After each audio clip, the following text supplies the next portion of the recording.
Good morning दोस्तों। आज हम पढ़ेंगे मुगल कालीन कला। तो आइए देखते हैं। क्वेश्चन नंबर 1, निम्नलिखित में से किसने कश्मीर में शालीमार और निशात बाग की नींव रखी थी? तो जहांगीर ने नींव रखी थी। जहांगीर को स्थापत्य कला के स्थान पर चित्रकला और बगीचे लगाने का शौक था। जहांगीर ने कश्मीर में शालीमार बाग एवं निशात बाग की नींव रखी थी। क्वेश्चन नंबर 2, मुगल वंश की निम्नलिखित में से किस इमारत के डिजाइन और वास्तुकला से उस्ताद इंसा संबंधित है? तो ताजमहल के। उस्ताद इंसा मुगल कालीन वास्तुकार थे, जिन्हें प्रायः ताजमहल का प्रधान वास्तुकार बताया जाता है। क्वेश्चन नंबर 3, निम्नलिखित में से कौन बीड़ा का एक कुशल वादक था? तो औरंगजेब था। यद्यपि औरंगजेब ने संगीत को इस्लाम विरोधी मानकर उस पर पाबंदी लगा दी थी, लेकिन भारतीय शास्त्रीय संगीत पर सर्वाधिक पुस्तकें उसी के काल में लिखी गई थी। वह स्वयं एक कुशल बीड़ा वादक था। क्वेश्चन नंबर 4, औरंगजेब निम्नलिखित में से कौन सा वाद्य यंत्र बजाता था? तो वह बीड़ा बजाता था। क्वेश्चन नंबर 5, निम्नलिखित को उनकी निर्माण तिथि के क्रम में व्यवस्थित कीजिए तथा नीचे दिए गए कूट का प्रयोग कर सही उत्तर का चयन कीजिए। आगरा का किला, दिल्ली का लाल किला, कुतुब मीनार, ताजमहल। तो सही आंसर है बी। पहले है कुतुब मीनार, इसके बाद है आगरा का किला, इसके बाद है दिल्ली का लाल किला, फिर लास्ट में बना ताजमहल। तो कुतुब मीनार का निर्माण कार्य कुतुबुद्दीन ऐबक के कार्यकाल में प्रारंभ हुआ था, जिसे इल्तुतमिश ने पूरा करवाया था। फिरोज शाह तुगलक के शासनकाल में इसकी चौथी मंजिल को हानि पहुंची थी, अतः फिरोज शाह तुगलक ने चौथी मंजिल के स्थान पर 2 और मंजिलों का निर्माण करवाया। आगरा के किले का निर्माण अकबर के शासनकाल में उसके प्रधान कारीगर कासिम खां की देखरेख में हुआ था। शाहजहां के काल में दिल्ली में लाल किले का लाल बलुआ पत्थरों से निर्माण करवाया गया। ताजमहल की वास्तुकला में भारतीय, ईरानी तथा मध्य एशियाई वास्तुकला का संतुलित समन्वय दिखाई पड़ता है। क्वेश्चन नंबर 6, आगरा और फतेहपुर सीकरी दोनों लंदन से बड़े हैं, यह वक्तव्य किसने दिया था? तो राल्फ फिच ने दिया था। आशीर्वादी लाल श्रीवास्तव की पुस्तक अकबर द ग्रेट के अनुसार ब्रिटिश व्यापारी राल्फ फिच ने कहा था, Agra and Fatehpur Sikri and 2 very great cities, another of them much greater than London and very popular।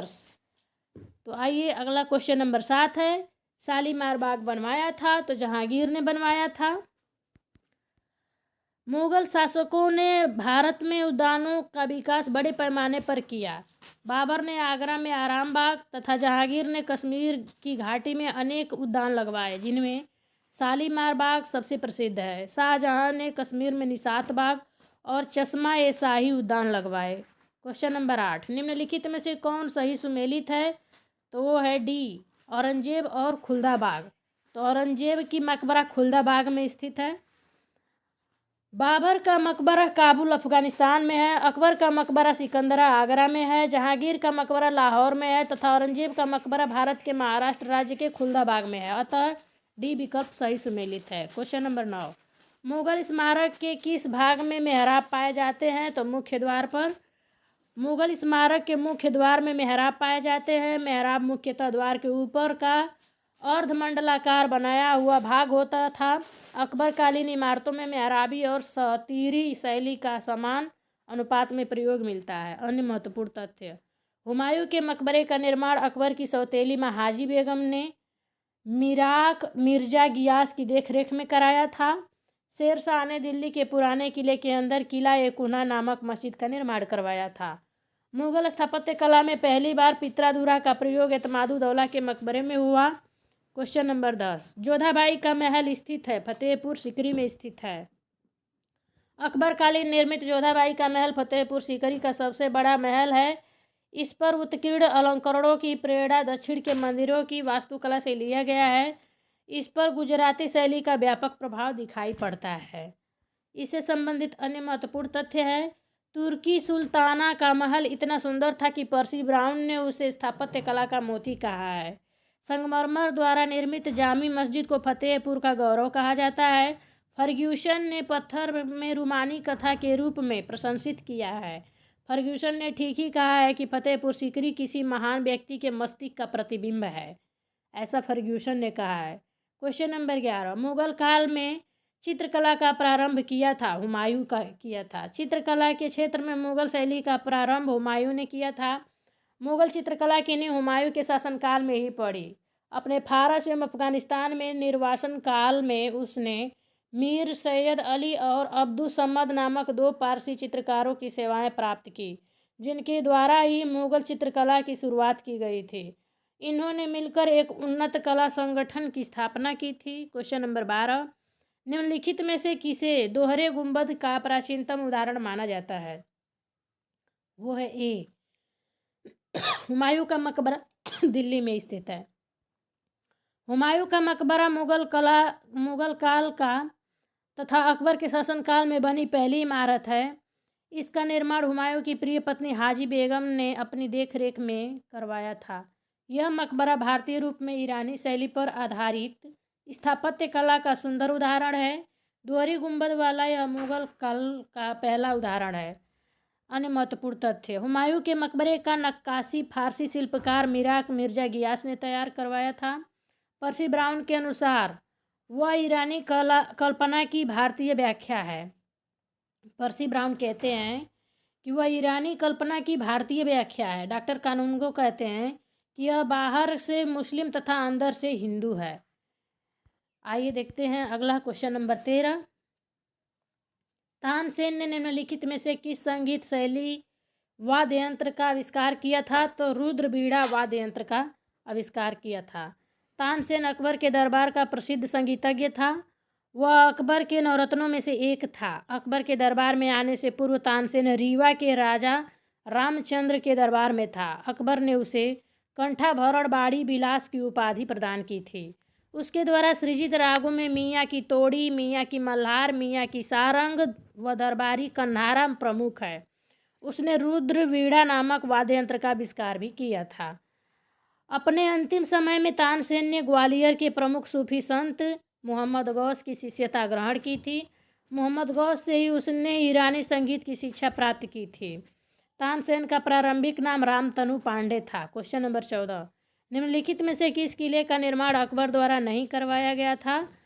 तो लाहौर का किला, आगरा का किला और इलाहाबाद का किला, ये सब करवाया था, जबकि डी ऑप्शन सही है। दिल्ली का किला नहीं करवाया गया था अकबर द्वारा। अकबर ने आगरा का, लाहौर तथा इलाहाबाद के किलों का निर्माण करवाया था, परंतु दिल्ली के किले का निर्माण अकबर ने नहीं बल्कि शाहजहां ने करवाया था। दिल्ली के लाल किले का निर्माण शाहजहां ने करवाया था। अकबर ने आगरे के किले का निर्माण 1565 ईस्वी में प्रारंभ करवाया, जो लगभग 8 वर्ष यानी 1573 में पूर्ण हुआ। अकबर ने 1583 ईस्वी में इलाहाबाद के किले का निर्माण करवाया था। अकबर द्वारा कौन सा भवन फतेहपुर सीकरी में निर्मित नहीं है? तो नहीं का बताना है। तो शीश महल नहीं है।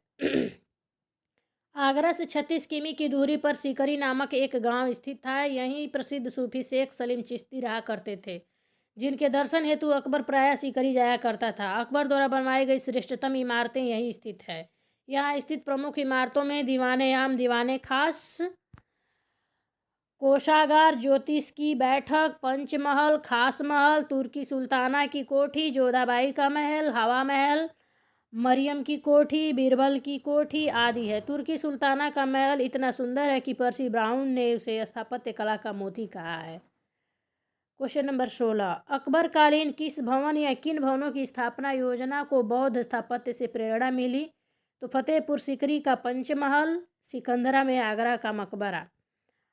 अकबर ने अपनी नवीन राजधानी फतेहपुर सीकरी में अनेक भवन बनवाए। पंचमहल पिरामिड के आकार का 5 मंजिला भवन था और भारतीय बौद्ध विहारों के अनुरूप था, जो अब तक भारत के कुछ भागों में विद्यमान है। ऊपर की ओर छोटी होने वाली 5 मंजिलों वाला यह आयताकार भवन नालंदा आदि में बने हुए बहुमंजिला बौद्ध विहारों से ली गई प्रेरणा पर आधारित है।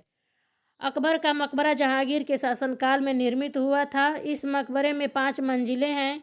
अकबर की कब्र पहली मंजिल पर है। यह मकबरा हिंदू, ईसाई, इस्लामिक, बौद्ध का सर्वोत्तम मिश्रण है। कब्र के सिरहाने अल्लाहु अकबर, ईश्वर महान है, तथा पैरों की तरफ जल्ले जलालहू, उसके गौरव में वृद्धि हो, खुदा हुआ है। कब्र के चारों ओर ईश्वर के 99 नाम अरबी में खुदे हुए हैं। क्वेश्चन नंबर 17, अकबर का मकबरा कहाँ है? तो सिकंदरा में है। अकबर का मकबरा जहांगीर के काल में निर्मित सबसे सुंदर भवन है। यह आगरा से 5 मील दूर स्थित सिकंदरा नामक गांव में स्थित है, जिसे सुल्ताना सिकंदरा लोदी ने अपने नाम पर बसाया था। अकबर ने इसका नाम बहिस्ताबाद रखा था। क्वेश्चन अन्य महत्वपूर्ण तथ्य देखते हैं। अकबर के मकबरे में 5 मंजिलें हैं। पहली मंजिल पर बनी कब्र असली है तथा उसके ऊपर की मंजिल पर बनी हुई कब्रें नकली है। कब्र के सिरहाने अल्लाहु अकबर, ईश्वर महान है, तथा पैरों की तरफ जल्ले जलालहू, उसके गौरव में वृद्धि हो, खुदा हुआ है। कब्र के चारों ओर ईश्वर के 99 नाम अरबी में खुदे हुए हैं। आइए देखते हैं अगला क्वेश्चन नंबर 18। अकबर का मकबरा स्थित है सिकंदरा में स्थित है। मुगल काल में वह कौन सी पहली इमारत है जो पूर्णतः संगमरमर से बनी है? तो वो है एतमादुद्दौला का मकबरा।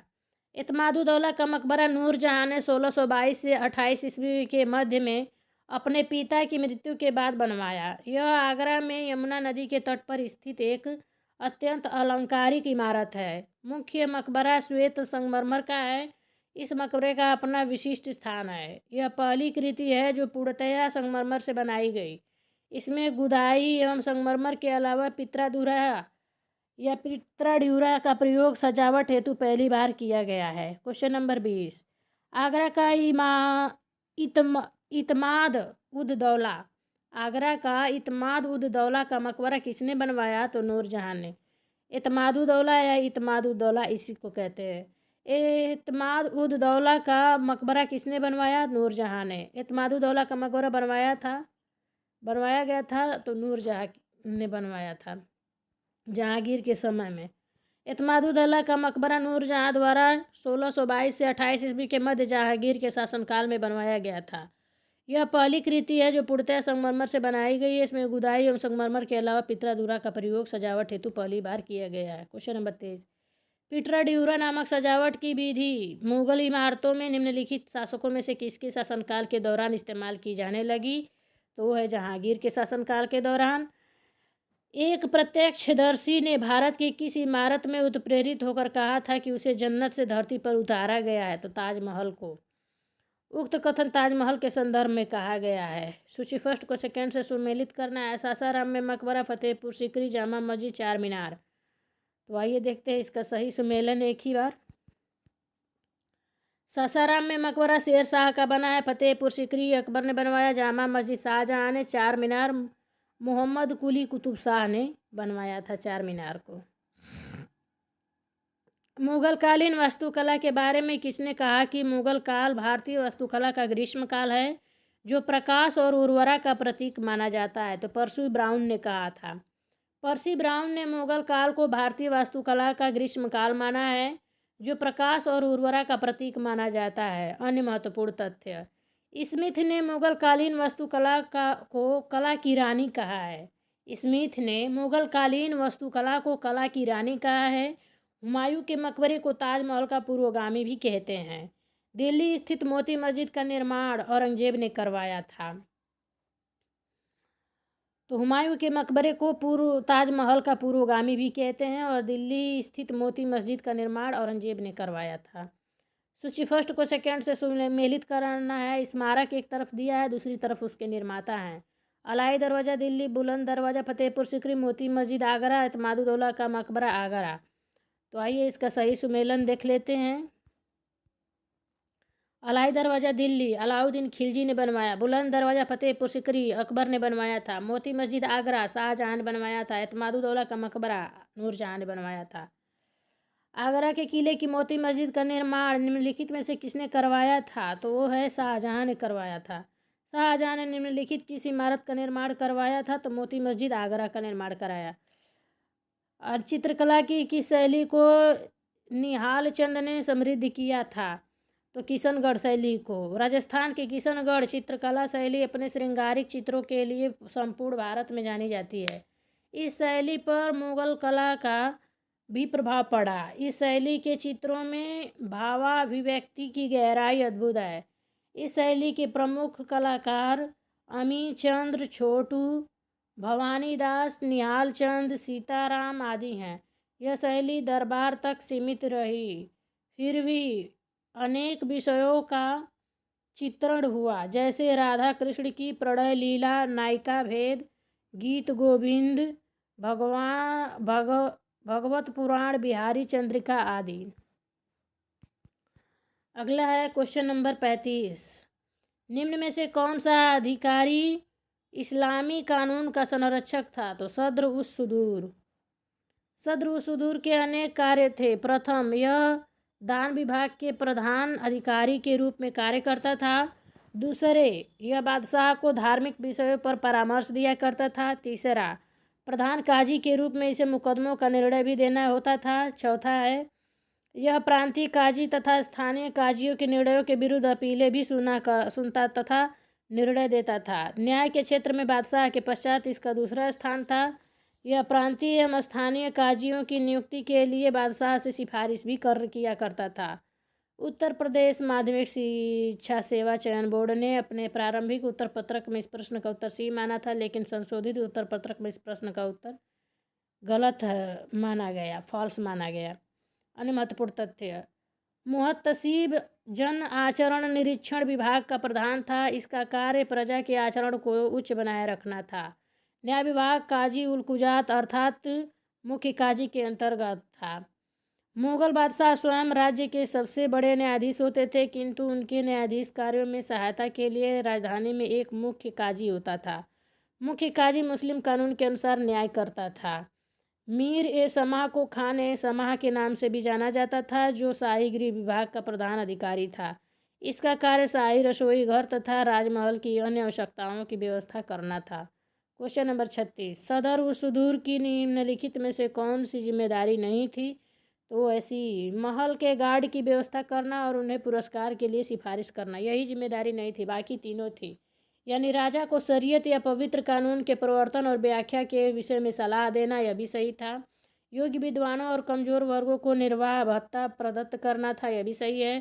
पूरे साम्राज्य भर में काजियों की नियुक्ति करना, यह भी सही है। Question number 37। बाबर के प्रशासन में अधोलिखित में से कौन न्याय विभाग का अधिकारी था? वजीर बख्शी, सद्र, उपर्युक्त में से कोई नहीं। सही आंसर है सी, सद्र। सदर उस सुदूर मुगलों के अधीन मंत्री था, धर्म एवं परमार्थ कार्यों का।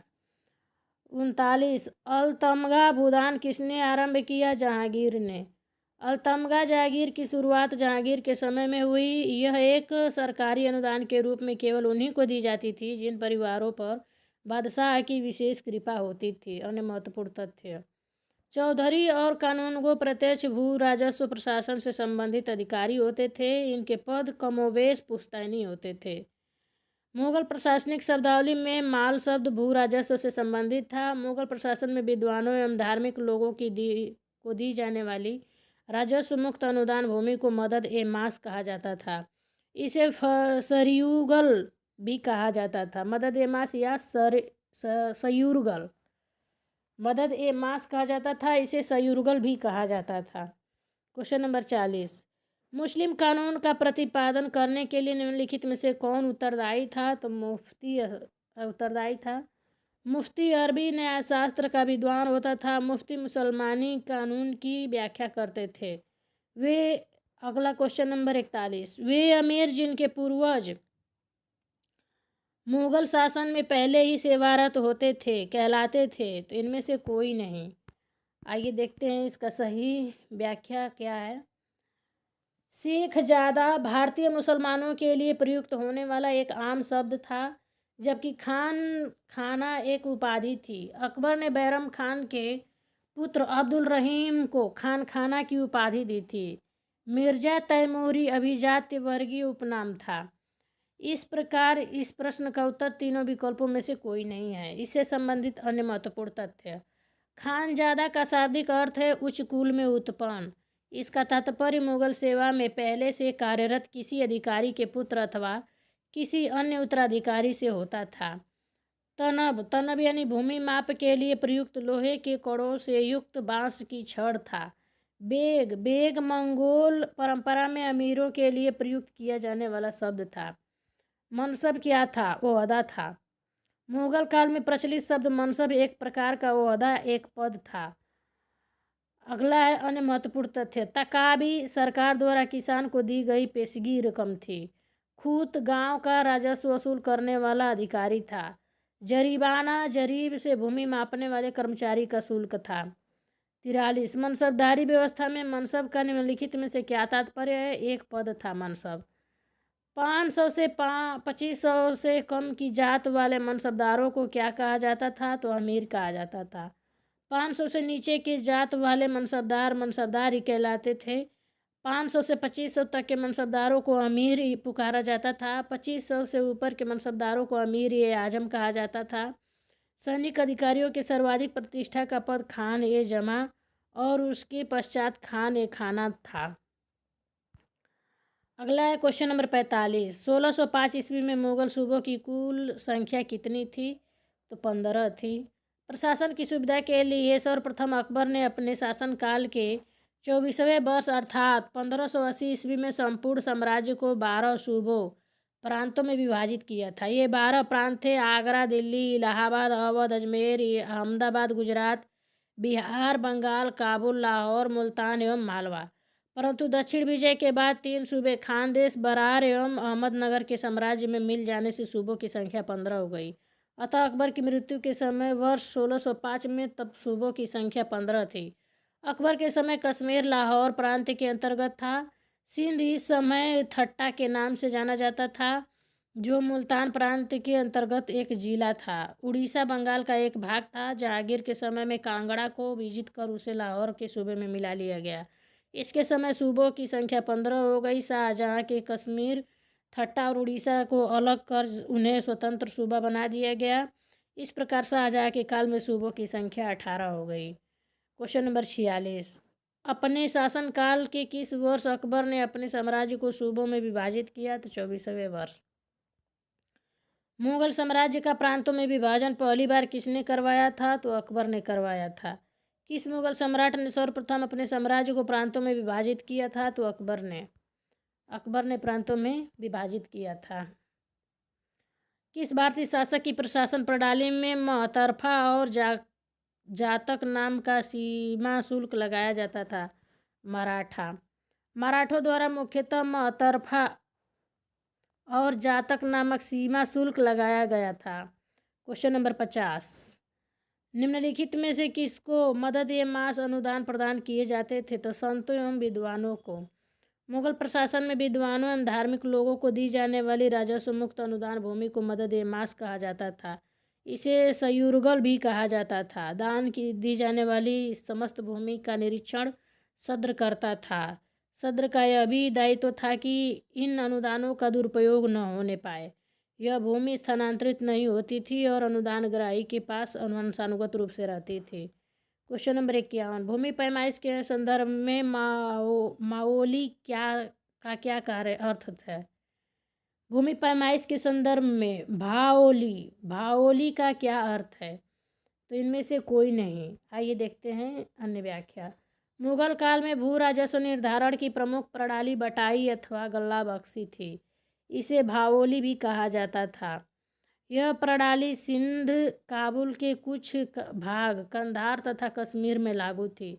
इस प्रणाली के अंतर्गत फसल का किसान और राज्य के बीच एक निश्चित अनुपात में बंटवारा किया जाता था। इसमें उपज के 1/3 भाग पर राज्य का अधिकार होता था। अन्य महत्वपूर्ण तथ्य। अकबर ने अपने शासनकाल के 24वें वर्ष 1580 में आइन ए दसाला अथवा 10 वर्षीय बंदोबस्त लागू किया। अकबर के समय में भूमि को उपज के आधार पर 4 श्रेणियों में विभक्त किया: पोलज, परती, चाचर एवं बंजर। अकबर ने भूमि की माप के लिए अपने शासन के 13वें वर्ष 1586 से 87 ईस्वी में सिकंदरी गज 41.1/2 अंगुल या 30 इंच के स्थान पर इलाही गज 41 अंगुल या 33 इंच का प्रयोग प्रारंभ किया। विश्व प्रसिद्ध कोहिनूर हीरे को किस खदान से प्राप्त किया गया था? तो गोलकुंडा के खदान से। विश्व प्रसिद्ध कोहिनूर हीरे को आंध्र प्रदेश के गोलकुंडा खदान से प्राप्त किया गया था। यह कई मुगल व फारसी शासकों से होता हुआ अंततः ब्रिटिश शासन के अधिकार में ले लिया गया। जरीब था भूमि मापक यंत्र। जरीब एक भूमि मापक यंत्र था। यह एक प्रकार का फीता या चेन होती है जिसमें लोहे या इस्पात से बनी कड़ियाँ एक दूसरे के छल्लों द्वारा जुड़ी होती हैं। जरीब में इसके कुल नाप के 10वें अंश के बराबर की नाप का एक गट्टा भी लगा होता है। मीट्रिक जरीब में 20 सेमी लंबाई वाली 100 से कड़ियाँ होती हैं। यह 20 मीटर लंबी होती हैं। क्वेश्चन नंबर 54, जब्ती व्यवस्था के अंतर्गत सर्वाधिक उपजाऊ भूमि किस रूप में वर्गीकृत की गई थी? तो पोलज रूप में। भू राजस्व के निर्धारण करने के लिए भूमि को उपज के आधार पर 4 वर्गों में विभाजित किया गया और जिन्हें पोलज प्रति चाचर बंजर नाम दिया गया। पोलज में प्रतिवर्ष खेती का काम होता था। टोडरमल बंदोबस्त के अंतर्गत यह सर्वश्रेष्ठ भूमि मानी गई थी। जब्ती प्रणाली के अंतर्गत सर्वाधिक उर्वर भूमि को पोलज भूमि के अंतर्गत वर्गीकृत किया गया था। अन्य महत्वपूर्ण तथ्य, प्रति भूमि को एक फसल के पश्चात बिना जुताई बुआई के छोड़ दिया जाता था जिसमें से उसे उपजाऊ शक्ति आ सके। चाचर वह भूमि थी जो 3-4 वर्षों तक बिना कृषि के छोड़ी रखी जाती थी। बंजर वह भूमि थी जो 5 अथवा अधिक वर्षों तक पड़ती रखी जाती थी। यहीं पे